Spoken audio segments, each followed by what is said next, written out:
So we're live, and I'm going to wait for a good number of people to start watching. So yeah, we can get started in a few minutes. Hopefully your day wasn't too busy. I know that you ran from work and came home and Saturday you No, sat so I down. have a meeting at 10:30 our time. That'll go on till past midnight because we work with the US. So, inshallah, let's see. I'll try to make sure this interview is No 1 hour, worries. and then you have some time to wind down before your other meeting. Okay, I see a good number of I have people never have won. started. Okay. Okay, awesome. So yeah, thank you so much, Zara ma'am, for joining us today for this esteemed. I feel so honored to be here interviewing you. It's like a dream come true ever since I got this platform. So thank you so much, and welcome everyone. Welcome to our live session.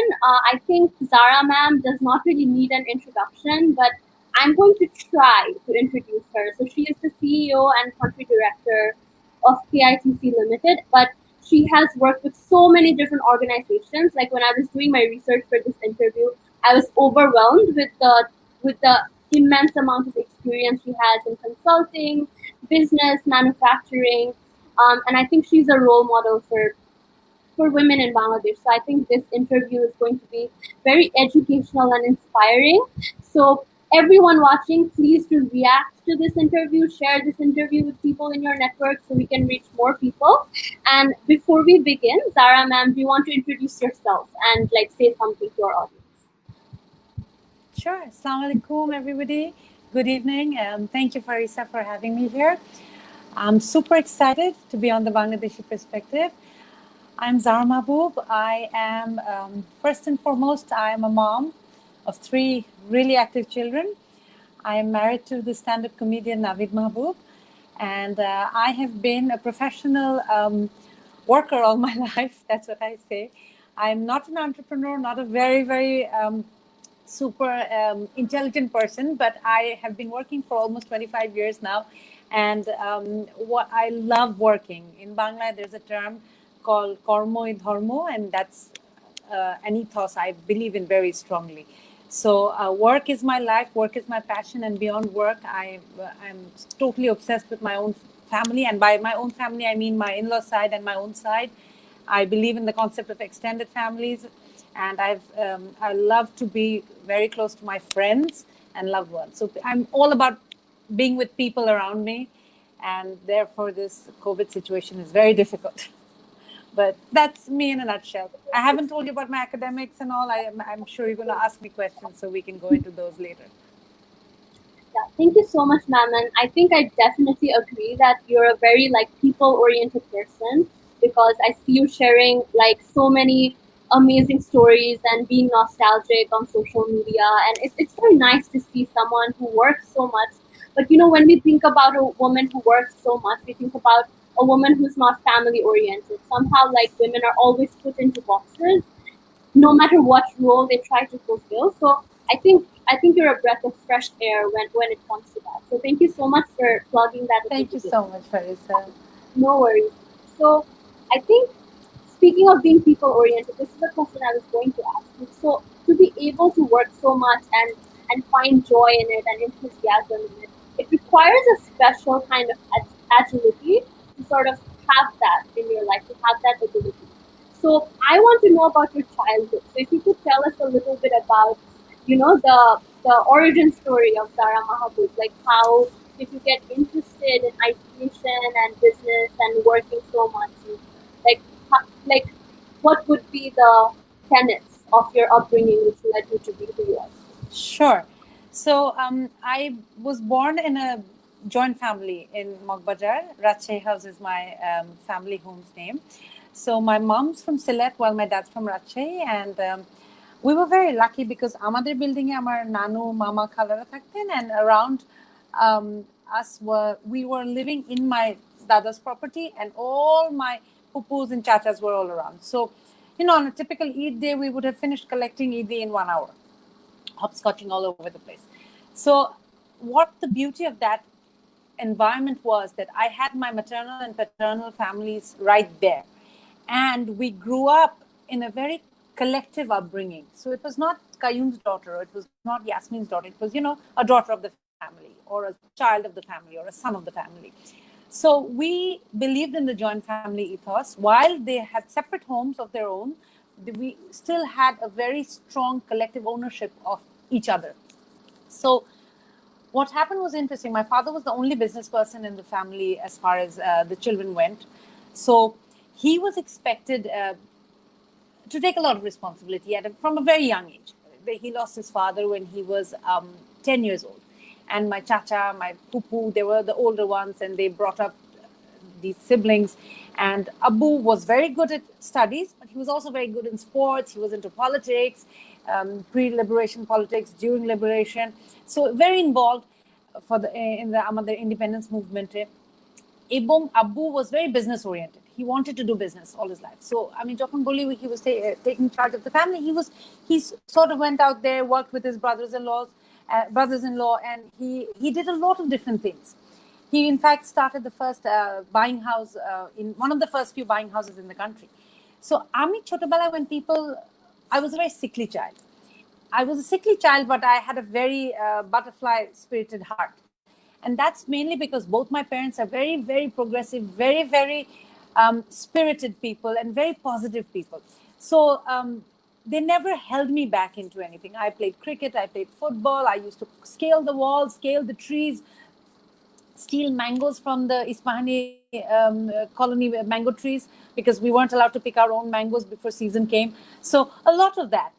And then I was the naughtiest kid in the family. Absolutely, hands down, the naughtiest child in the family. But nobody ever said that Zara keno dushtu, Zara keno cricket khele. Nobody luckily said that, because our family was also a very sports enthusiast family. So my childhood was growing up, mashallah, in a very blessed environment where I was never told that tumi me, you can't do this, or tumi me hoy, you are not allowed to do this. So I never experienced that. And therefore, I did whatever I wanted to do. I was a swimmer, I swam, I modeled at the age of 15. That was an interesting transition, because I thought I was an athlete, right? I was trying out all sorts of sports. I was cycling all around Dhaka city. And then suddenly one day mom said, scratching her head, that she doesn't even realize she's a girl, and that feminism, femininity, she should be a little graceful. I wasn't graceful. I still am not. So it's a struggle for me. So she said what to do with her. And then they went into the My Fair Lady challenge, and her cousin said, I will turn her into a model. And my mother laughed and said, ha ha ha, nobody's going to make a model. She's ridiculous. She's not going to model. And sure enough, she gave me training with books on my head and books under my arm, learning how to use the fork and knife very gracefully, speak softly, which I've never been able to do. So I was trained in those things, literally trained in finishing school in Dhaka. And I actually modeled. I ended up modeling on the ramp quite a few times. I went to Bahrain to model. I also modeled for 4 television commercials in the early 90s. So I was very blessed to have a very supportive set of parents, and my maternal grandmother was super strong. So super blessed childhood. I was naughty, and they allowed me to be naughty.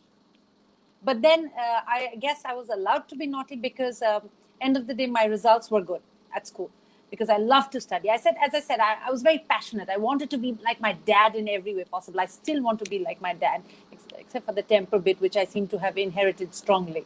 So that's my childhood in a nutshell. Thank you for that very comprehensive answer. I think that makes me so happy that you grew up in the 90s and you had such a supportive family. I'm so sorry. I grew up in the 70s, 80s, and then finally in the 90s. Oh, okay. Okay, you look so young. I old. Yeah, but it just makes me so that makes me even happier, because that's an unheard of sort of childhood for women who grew up in those times. And I think that really shows in what you have been able to accomplish. So props to your parents and your family. And I'm so glad that women like you have been able to like have all these experiences. I would just like to point out that almost 110 people are watching the live right now. Thank you Thank so you. much for watching. Please do share and react because only 30 people reacted to the video, and that ratio seems very off to me. So please do react because it helps us reach more people, and we are more than happy to answer your questions. So do like comment down what you would want to ask Sarah ma'am, or talk to us about your childhood because we just finished learning a bit about Zara ma'am's childhood. Just engage with the interview, and we would be happy to entertain your questions. So moving on, like you talk about like doing fashion modeling, and when I was reading your bio that you sent me, I was like, wow, she has like a lot of experience also modeling. And I wanted to ask you about what you think of the modeling industry in Bangladesh. Like in your experience back then doing modeling as a young woman, but also like an academically and professionally driven woman, are were there some things that didn't sit right with you? And what do you think of the industry now? See, the industry is what it has become is it's massive. It's become a lot more professional now, and it was a very nascent industry when I was starting out. I did it for fun, but then there are professional models from then who are continuing to model even today. In fact, they're trainers of models today, and they're fascinating. Some of them have become designers. Lots of designers who started at that time, and now they're really pros, right? So আমাদের সময় it was extremely nascent, as I said. But right now, if anybody wants to pursue modeling and is serious about it, the industry has its pros and it has a little bit of its cons as well. So one has to be super confident. This is what I tell everybody in any profession. It's not just about modeling or in the media. You have to be confident about whatever comes your way. Be confident to say no to things. It's not your only option. Always remember that your integrity and your confidence cannot be compromised. So I think that is applicable for any profession, anywhere. Thank you so much, ma'am. And I guess speaking of confidence, like how would you like advise a young woman in today's day and age, especially with social media, so much like dopamine insertion and virtue signaling? Like how would you advise or mentor, say hypothetically, a woman to find their inner confidence? So exactly, inner confidence, that is the word. Confidence is not about I talk about red lipstick. I talk about having my game face on. When we logged on, I didn't have makeup, so I turned off the camera, put a little bit of makeup and became presentable. But you know what? Confidence is not about wearing makeup and being superficially presentable. Confidence is what is here and what is here. This is where confidence comes from. If you have a look at my mom, you'll be like, oh my God, how does Zara even stand up and talk about beauty or talk about being presentable? My mother could have been a Bollywood actress or a Bangladeshi actress or a Hollywood actress in the 60s. She's stunning, all right? So people tell me, you look nothing like your mom. I said, of course I don't look anything like my mom. But my mom is the one who has always said, Zara, you are who you are. You don't have to look like anybody. You are you. This is what each and every human being has to know. God has crafted us with his own hands. Inside, he's breathed into us, right? We have been crafted in a very special way, each and every one of us. We don't have to be like anybody else. We will be ourselves with our beauty, with our flaw. We will present it confidently, and that is what's acceptable. In 2020, there is no set image of beauty. There is no set complexion for beauty. There's no set feature for beauty. Anything and everything is presented nicely is beautiful. And it is the inner confidence that has to come out. I don't know if that answered your question. A very roundabout, long answer. No, I think that answers my question really well. And you speaking about like having your game face on and wearing a red lipstick is something that I resonate with so much because even I'm wearing a dark lipstick. Like I was having a very difficult week and I was feeling like all over the place, and I was like, oh, I have to do this interview. Like, and I have to feel confident because otherwise I can't really ask you questions in a confident way and engage with the audience. So like, you know what? So I'm going to whatever works for you. Sorry, I didn't mean to interrupt you, Fahrisa, but whatever works for you, if the red lipstick works for you, do it. If yeah. your hair tied up works for you, if you put on a hijab and that works for you, just do it. Do not be ruled, or do not let others impose a set criteria on how you should be confident. That is what's important. And this is applicable for all genders, not just women. Definitely not just women, for everybody.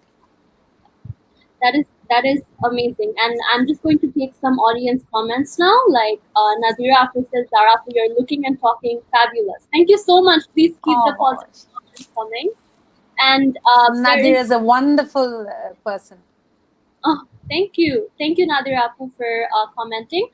We have another comment and also a question. So it's from Bushra Humaira Esha.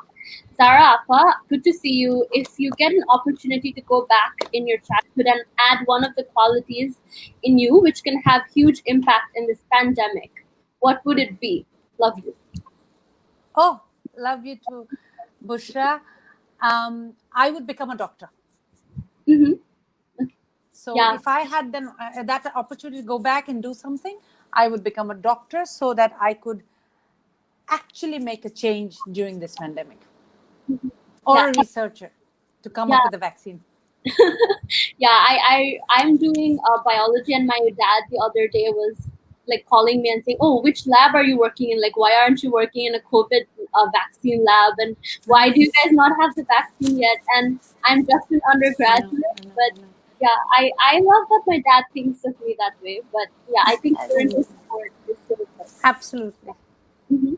And there are like more comments, like her every word is so amazing and inspiring. So people just love you a lot. That's what I'm getting. So lots of. I'm very blessed. I'm very blessed. I mean, I must say this. I always say this. I'm very blessed. I count my blessings every day. People actually motivate me a lot. People show me a lot of love and affection, and that gives me the fuel to start the next day with a lot of energy. And the amount of work you work so much, like you must need the energy and the support. So I'm glad. Absolutely. Yeah. So I think after moving on, I want to ask you about like your time in North South University, because you went on to one of the best business schools in the world. So your time in North South University must have been very formative in one way or another. And these like little formative things are not something you can actually put on a resume. Like, just to really talk about what happened and how you grew. So if you could talk to us a bit about your undergraduate. I'll tell you. I'll definitely share that.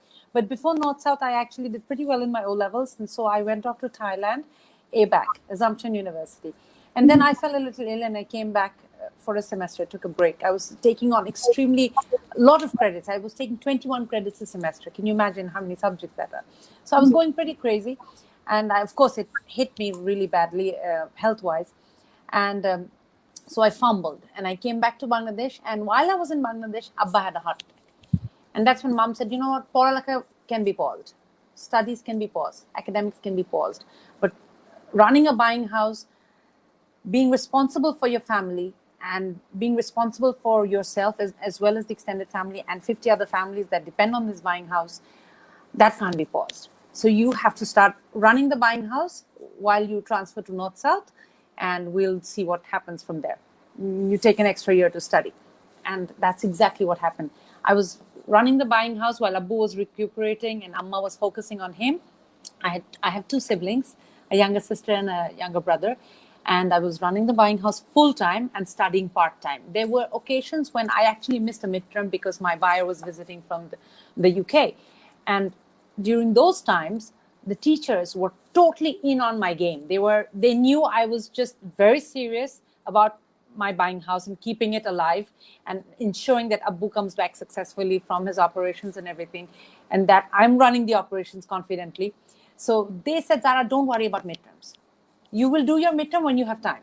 So the teachers really gave me a lot of support. Qazi sir, Debashish Bhadra sir, Salauddin sir. And Qazi sir forgets these things now. Munir Zaman sir, he didn't teach me directly, but he gave me a lot of support. So these teachers were super impactful as far as my confidence went. And I studied part-time, took an extra year to graduate. So I graduated in 1998. And by then, Abu had recovered and he took the helm of the business once again. So North-South was super formative because I was actually working full-time and doing North-South part-time. And the teachers, the entire university, from what I hear today, I mean, I don't know if they would give the same privileges or same access to students today. I'm sure they would. But at that time, it was a smaller university, a more, I would say, a university that connected with its students. Yeah, and I interview all these people, and so many of them actually went to North South, and I hear really good things about professors in North South. Like if you're lucky enough to get the good professors in North South, you honestly have a better time, like going abroad for your post graduation, or like reaching the heights, reaching your potential as you were supposed to. Because I think people in Bangladesh have this very negative like connotation with private universities, and they're like, oh, Dhaka University, Jahangirnagar, and but North South is doing so well. Like Not just North South, there are so many BRAC. universities that are doing well. BRAC, IUB, UAP, East West, Daffodil's coming up with a lot of good students. I am interacting with a lot of young graduates from AIUB, Asanullah. I love kids from Asanullah.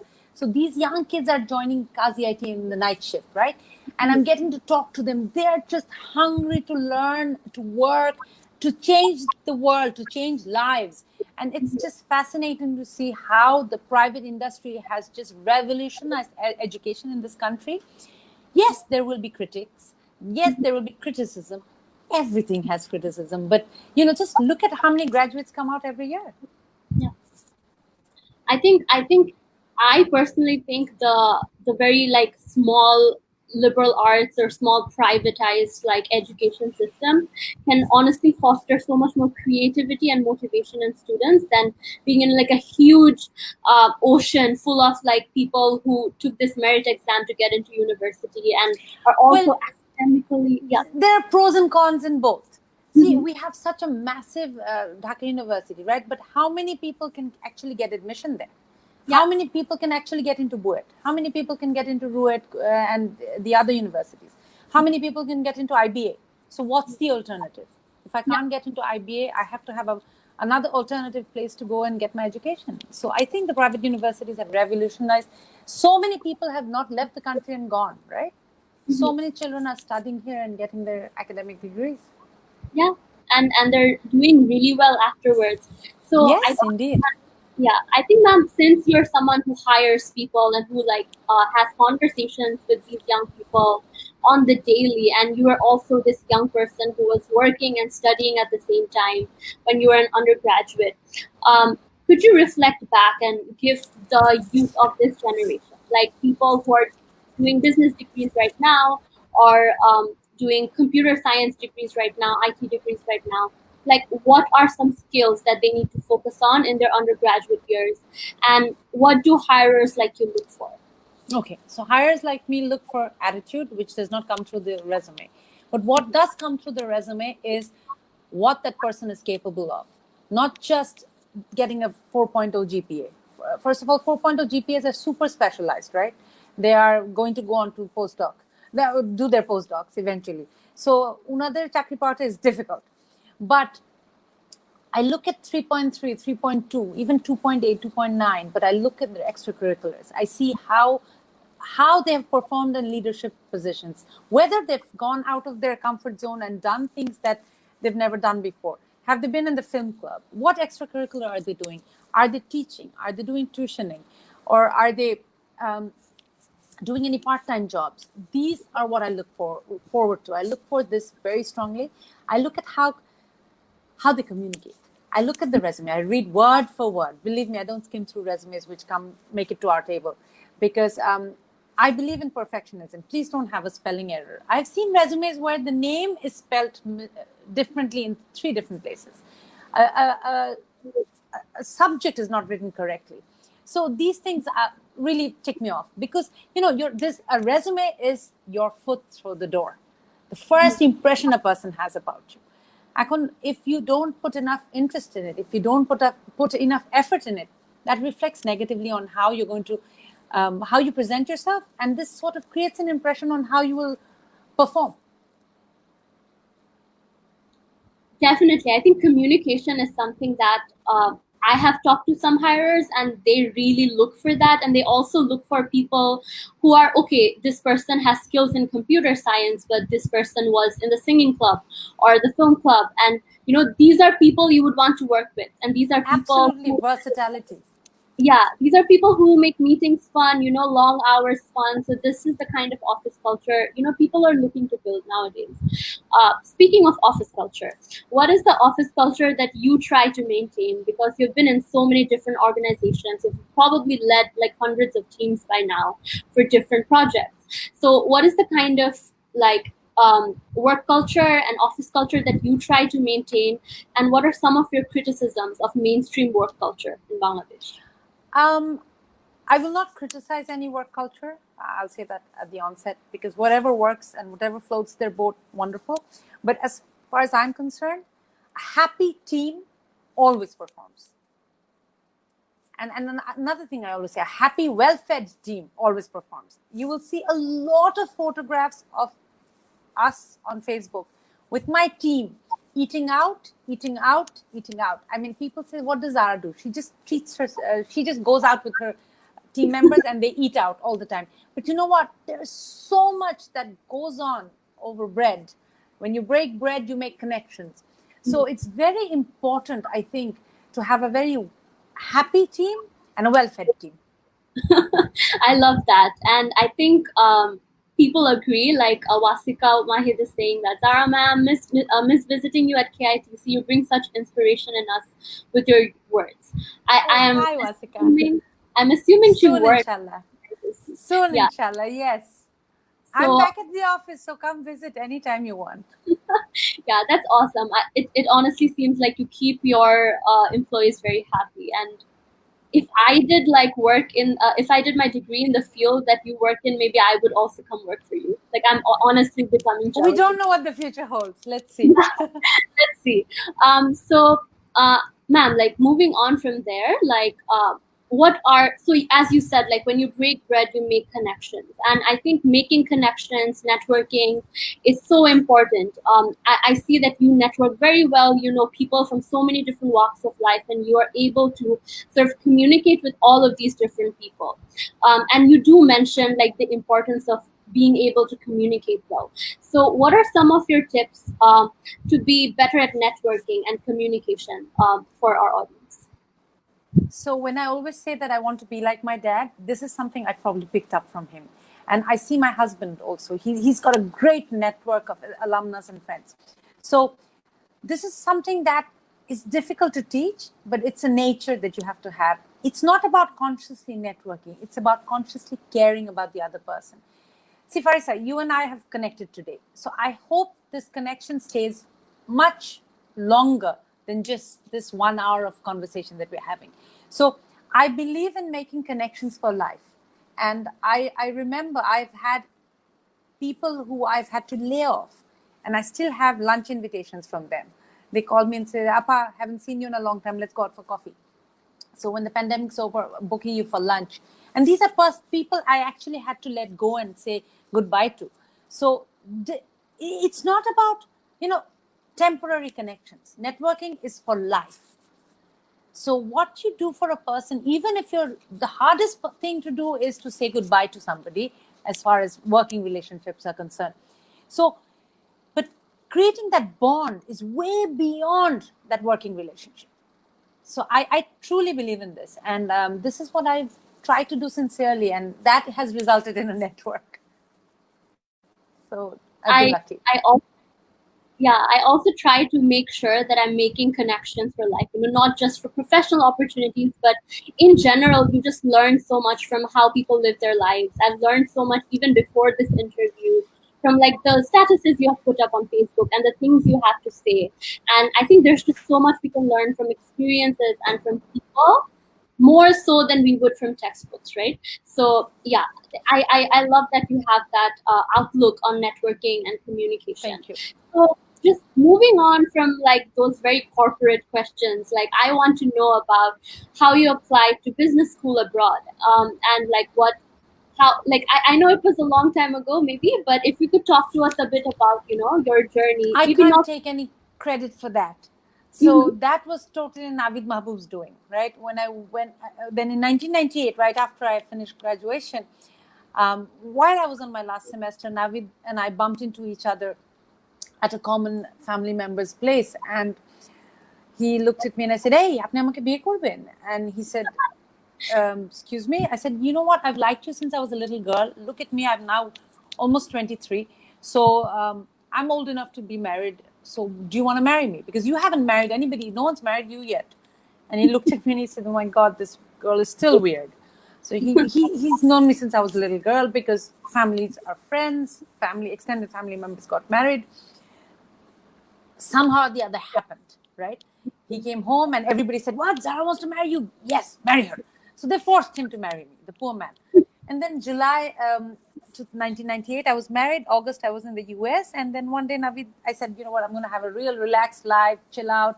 Navid's going to be the engineer, work full time." And then suddenly 2 months later, he said, "Okay, honeymoon's over. Now get to work. Start working." I said, "What? It's going to snow." He said, "So I'm going to teach you how to drive in the snow." He taught me how to drive in the snow. Then I got my first job in the first 6 months I was there. Got very lucky. It was the IT boom time, right? 98, 99, 2000. And I worked in Red Hat Unix programming. And I realized, my God, this is just too difficult for me. I'm not going to do this. I can't be behind the computer for 10 hours a day. It's not me. I need to be out there, talk to people. You see how much I talk. So I need to make friends. I need to be out there. I need to wear my red lipstick. And soon enough, I developed my passion for web designing, graphic design. I started doing all that. And that went on till 2005 when we decided to have a baby. And Navid said, "You know what, take a little break, get into business school." I said, "Fine, I'll get into business school." But San Diego, by then we had moved to San Diego. And Navid had just started out in comedy. He was still working full-time for Qualcomm at that time. And he said, "Zara," I was also working, and he said, "Take a break, but you have to apply to either UCLA or UC Berkeley." And I looked at him and I said, "Are we moving there?" And he said, "No, one you can fly in 1 hour and one you can drive to in 2 hours." I said, "Okay, let's pick Berkeley," because I've always wanted to go to Berkeley. My mother came to the US in 94 and she said, "I would like you to attend one of the UC schools one day, either LA or Berkeley." So that stuck. And I was very passionate about Haas. So Navid said, "Zara, you need to do your GMAT." So by then, in 7 years, I had taken GMAT three times and I'd done terribly. I hate standardized tests. As I said, I'm not a super brilliant student. I mean, I do well in the subjects I like, but if I don't like something, I'm not going to focus on it. Standardized tests, I just don't believe in. I think they're too stereotypical. But you know what? A rule is a rule. So I had to do the GMAT 5 times, and I was pregnant with Zaina the last time. And I luckily met the 90th percentile marks.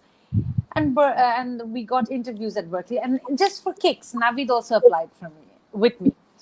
And he helped me with my essays. He helped me with my forms because I was expecting my first child. And it was not a very easy pregnancy.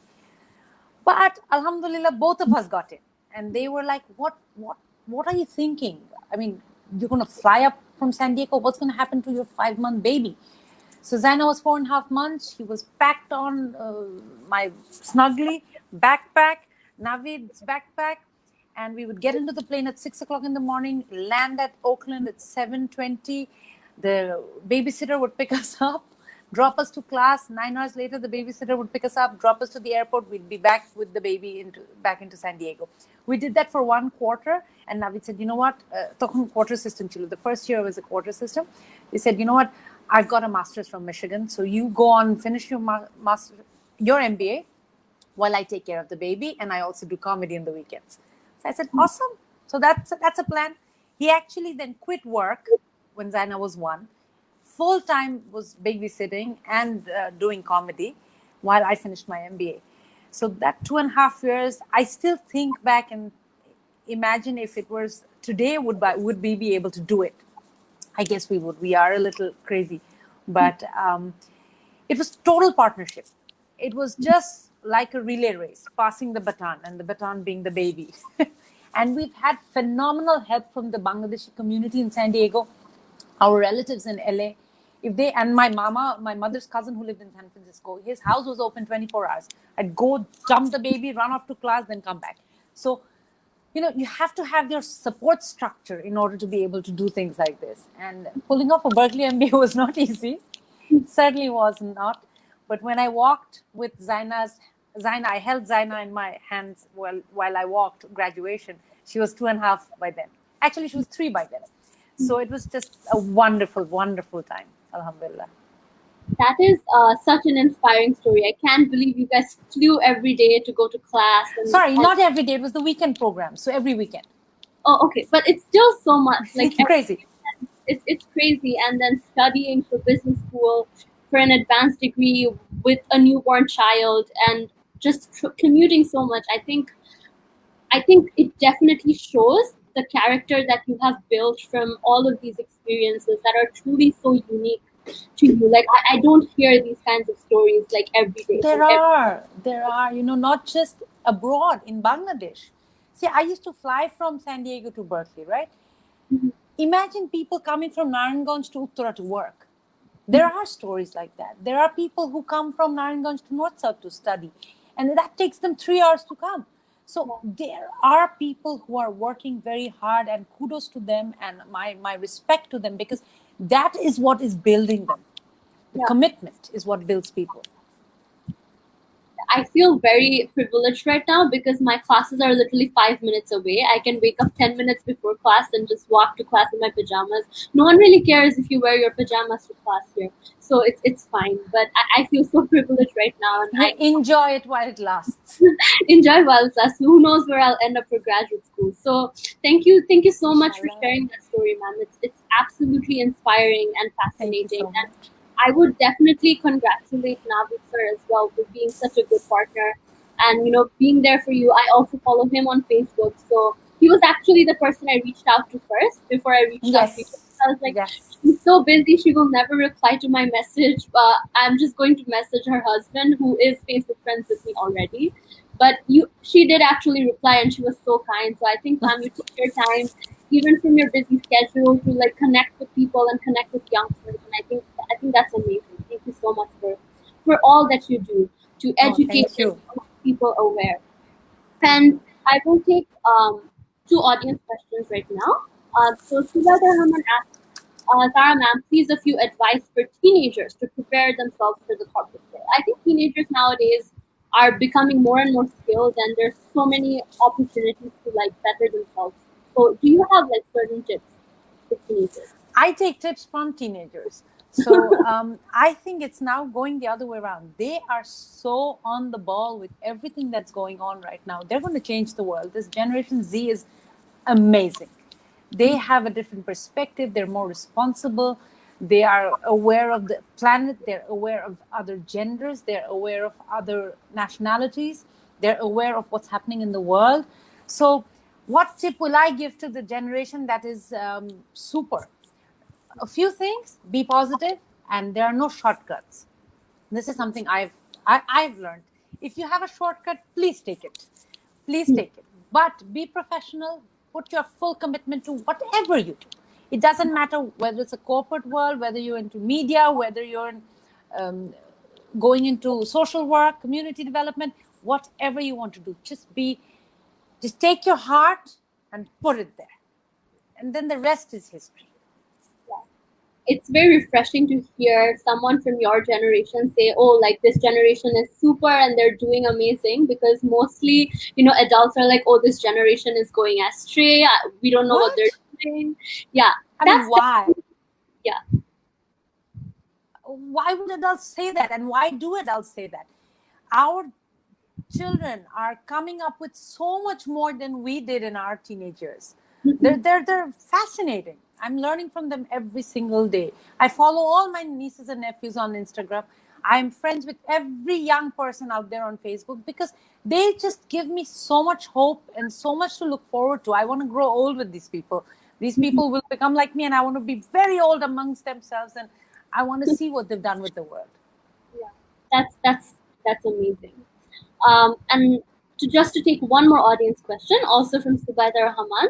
She says, Zara ma'am, how do you deal with failures and negativity? I think for negativity, I've married a comedian. That helps. But jokes aside, literally, he's not such a comedian in real life. He's pretty serious. He's more serious than I am. I'm funnier. I claim to be funnier. But what I do with negativity is, first I cry, I get upset, I have anger tantrums and whatever. And I have that with my close people. I have that with one of my best friends. I have that with my partner. I have that with my sister, my parents. They see it. And then what happens is I acknowledge it. If I am at fault, I acknowledge it. And if something's happened with me where I wasn't to be blamed, I try to work beyond it. There are things where I have control. There are things where I don't have control. Where I don't have control, I embrace it. Because this pandemic, for example, I could have sulked. I could have been depressed. I was getting depressed. It's very difficult on people. And it's natural to be difficult on people, especially ones like me who stay out of the house for 10, 12 hours a day, who have to go see their friends every weekend, who has to party. So for Navid Mahbub, life didn't change a bit. His studio is in the house, his children are in the house, his wife for a change is in the house, his parents are right next door. So he's like in heaven. But for me, my parents are across the street. They went through COVID and whatnot. It was difficult. I couldn't go to work. I couldn't get up, change, go to work. I need that. So negativity and failures. Failures into pore ashi. Negativity, I have to embrace it, I guess. Embrace it and move forward. Our failure also, I have to embrace it even more. This is how I deal with failures. I learn to love my failures. I take my failures and I take strength from it. ঠিক আছে, এবার এটা হয়নি, we'll move forward with a more positive attitude. My teams never win. After 30 years, Liverpool has won. Do you understand how committed I am? So failure to me doesn't mean anything. This year, and that too, pandemic happened. Imagine lifting that trophy in a full stadium versus lifting the trophy how we did. So it's all right. We'll win again, inshallah. People laugh at me. They say, my God, you're a Liverpool fan, 30 years. I said, yes, that's commitment. So nothing matters. Failure, hobby, inevitable. But, move forward. I was muted. Yeah, so I agree with you 100%, ma'am. And something that I have grown to learn, I've grown to learn is that, you don't need 10 acceptances if you apply to 10 places, because you're going to go to one place at the end of the day. So you need like one acceptance. 9 rejections don't matter if you have one acceptance. So exactly. I put my balls in all the courts and just hope that something works out. Yeah. Perfect. Thank you for the validation. So I would like to just say we still have a lot of people watching, almost like 70, 80 people. So please do comment any questions you have for Zara ma'am, because I'm loving this conversation and she has so much wisdom to share. You share this interview as well. Zara ma'am, I want to ask you about, your first real, full-time, on the ball job was probably when you took over the buying house, when you were studying in North-South. But right out of, I would like to know, after you got your degree from Berkeley, when did you come back to Bangladesh? What was your first job back like? And, your professional journey, because I think protekta job alada alada kore, we can't go into it. We don't have that much time. That's all right. This is so much. But I guess the big highlights from your professional career. Happy to. So first I was in RMG in the buying house, and then I went and did programming, which I didn't much enjoy. Then I went into website development, and then I went into an interesting complete industry shift. I became a business development manager for a contract manufacturing firm, printed circuit board bikri kore jara, banay jara. So oikhane what I did was I became the business development manager first, and then I started doing graphical user interface design over there, and that was fun. So I did that till the mid 2000s. Went and got my MBA. Once I was back in Bangladesh, I got offers from a very prominent telco in the country, as well as from BRAC Bank, and they were exactly the same offers. Right? Came home, started talking to everybody. Navid was the only one who wanted me to join the telco, whereas the entire family wanted me to join BRAC Bank because of the name BRAC. And I also wanted to join BRAC Bank because my childhood hero was Sir Fahrisa Islam. And I had the hope of, falling in his in his radar at some time. And sure enough, right after I joined BRAC Bank, I fell into his radar, and he said, make her a banker. And I went into premium banking. But then my passion lay with design and art and communication and branding. So I went back from pure banking into branding again. I managed the call center for 3 years. So I think the highlight of working at BRAC Bank for 9 years and 11 months was the fact that I worked with 9,000 people. And I have actually worked with them directly. Not a single person I haven't worked with. So it was a fascinating experience. And I mean, being in a Titanic of a company like that. And I also saw them go from number 16 to number 1. And that was a fascinating journey. I mean, under proper leadership and Sir Fahrisa Islam's guidance, it was just, I can't explain it. He was a visionary, and when he sat and spoke, the world stopped. The world stopped and just wanted to move forward. His demise has been a major blow to humanity in general, to progress in general. So I've been blessed to have been able to work with one of my heroes directly. That sounds amazing, and the fact that you work with so many people, I can't even. Sometimes I do like group projects with 4 people, and I'm like, oh, I can't do this anymore by myself. But working with so many people and being so loved, like you're very popular, people love you. That means that you did a good job working with them. You did a good job managing these people, and I think props to you for your consistency, your commitment, and your hard work. It's absolutely amazing. Just before I move on, like there is one more audience question. So, Assalamu alaikum, Zara ma'am. I've learned from your success. I got inspiration. Could you please share with us at least one incident that you felt low but somehow stood up again? Maybe all of those years that Liverpool didn't win, but just like no. Similar to that, I have a corporate experience. I was enjoying managing the retail marketing and call center teams. And then suddenly I was called and said that the bank is consolidating the marketing functions. So you will not be in charge of marketing anymore. The marketing is going off to the communications team. And you are stuck with a department called customer experience. And I was a senior vice president. And I felt like I was shot, or a child was taken away. So that went on for a year.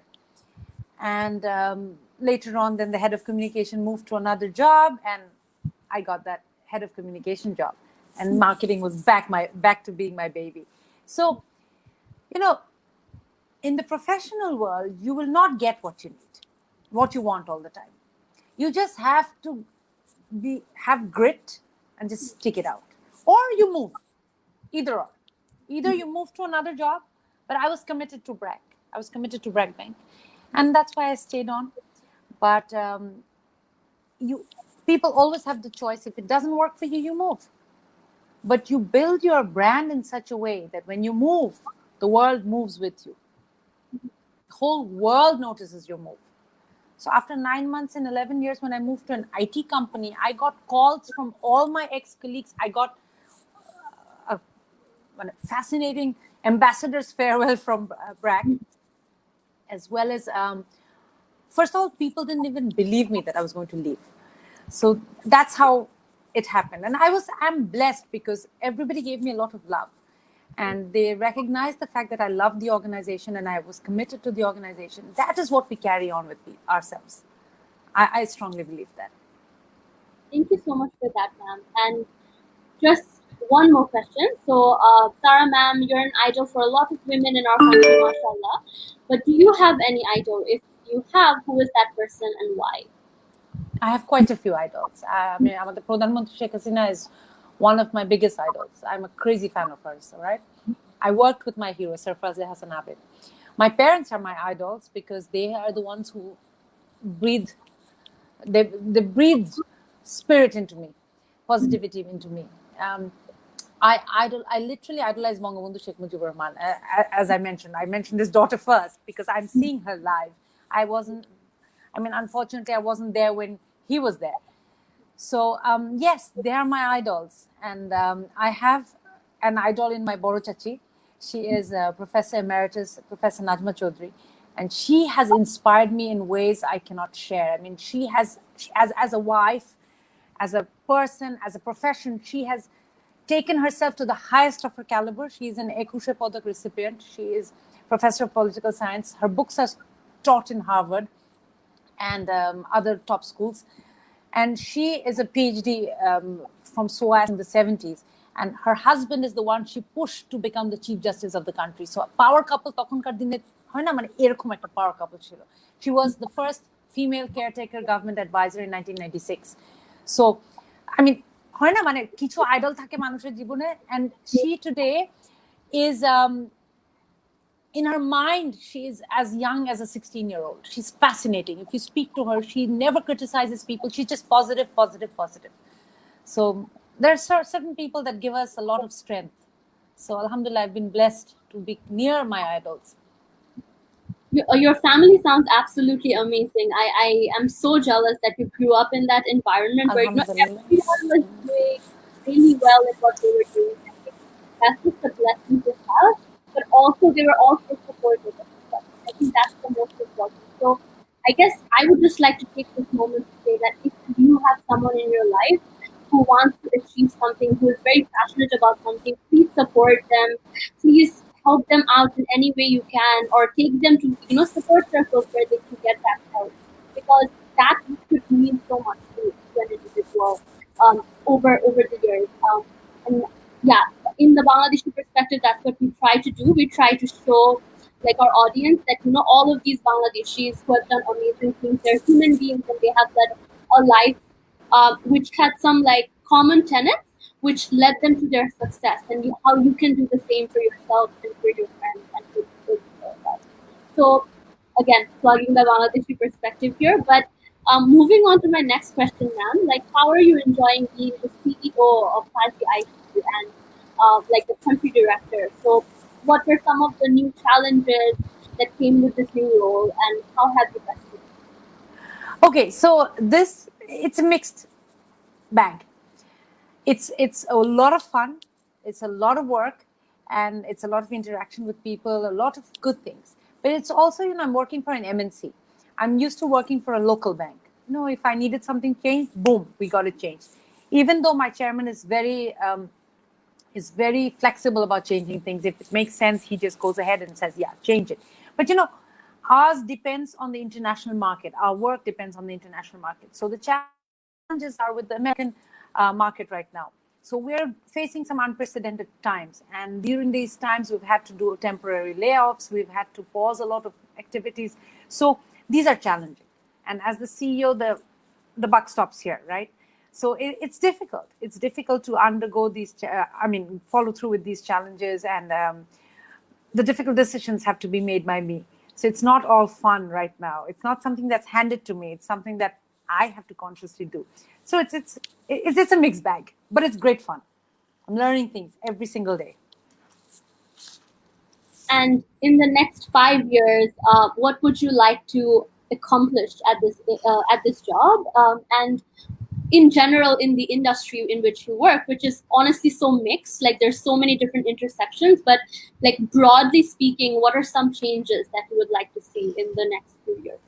So this BPO industry where I work is potentially massive.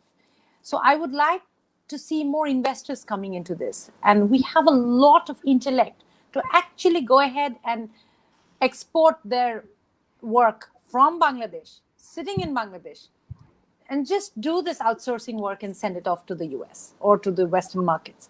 So I would like to see a lot of investors come in and take a part of the lion's share of the work that, our next door neighbor is doing $200 billion. We're not even doing $1 billion. So there's a lot we can do. And, there are young people who can do this, who are doing it. So there should be 200 KITCs in Bangladesh, inshallah. And I look forward to developing some local business as well. And so that the brand of KITC is not just as an employer, it's also as a service provider in Bangladesh. I look forward to that. That sounds amazing. I hope that happens, and I can't wait to stay in touch with you and actually watch it happen real time. Again, like overwhelmed with everything that you have done, but like in all your experience as a fashion model, as a CEO, No worries. As the CEO, like as the country director of KITC, as from working with BRAC Bank for so many years, like it's basically as big. Like you worked there for as long as your children have lived, I guess. And like, what was your biggest highlight in your career, or what were your biggest highlights in your career that you really stand by and you're really proud of? Where would you want to know? Anywhere, yeah. The latest, I'll tell you, the latest was very fascinating. It was great fun. What happened was, while I was at BRAC Bank, I sort of brought in the proposal from Daily Star to do the Daily Star Business Awards. Sorry, the Daily Star ICT Awards. All right, not the Business Awards. Sorry, the ICT Awards. So I took the proposal in, got the board to approve it, and BRAC Bank sponsored the Daily Star ICT Awards with Microsoft. Interestingly enough, last year, right after I joined KITC, I went in and looked at what KITC has been doing over the last 10 years, and I was just blown away with the amount of remittances that have come in, the foreign exchange that KITC has brought in. Nobody's ever reported it to any formal body as far as, highlighting it or branding the company. So my colleague and I, we submitted the details to Daily Star, and sure enough, we became the recipient of the Daily Star, BRAC Bank sponsored Daily Star ICT Award in the international markets. So that to me was a major highlight. And my former MD, Salim Bhai, he was on stage when we got the award, and he said, "Okay, you've just gone there and now you're getting this award." So it was a great, great moment. Very fulfilling moment. Yeah. That sounds so amazing. And from having this whole conversation with you, I know you got the 2016 Pride of Bangladesh Award, and I completely agree with that title. Like, I think you're definitely one of the biggest prides of Bangladesh right now, and I'm so glad that. Humbled, but no, I'm very small. I think you're being too humble. Like, honestly, from all the comments as well, you are an inspiration for so many people, and I feel blessed to be able to be like the deflector of all of this wisdom and information today. I Thank hope you so much. that people take away a lot from this interview and Thank you so much. So, ma'am, I just have one last question for you. Do you, and it's not like a professional question, but do you have a personal habit something that you do in your daily life, which is a little quirky, a little weird, but you like doing it and you think it helps? Yes, I have a few things. Can I share a few things? Yeah, sure. So quirky things. I come home late, right? So I watch 1 or 2 episodes of Friends with my older daughter, or if I'm able to, I watch Avatar: The Last Airbender, one series with the second child and the older one. And quirky things. I watch a lot of stand-up comedy. I love watching stand-up comedy, not just Naveed, in general. So Friends, Big Bang Theory, I watch those. I have to steal chocolate in the middle of the night. That's something I do. Right after saying my prayers, before heading to bed, after brushing my teeth, I go and steal chocolate and I have it. And the kids next day, they're like, "There's no chocolate." I said, "I had it." So I steal chocolate and I have it every single night. Usually it's the other way around. The mom asks the children where the chocolate is. In this house, the parents are the children and the children are the parents. Let's put it this way. Okay. I think there is one more audience question. So we're just going to take this question and then we're going to wrap this up because I know you have like an international meeting in half an hour.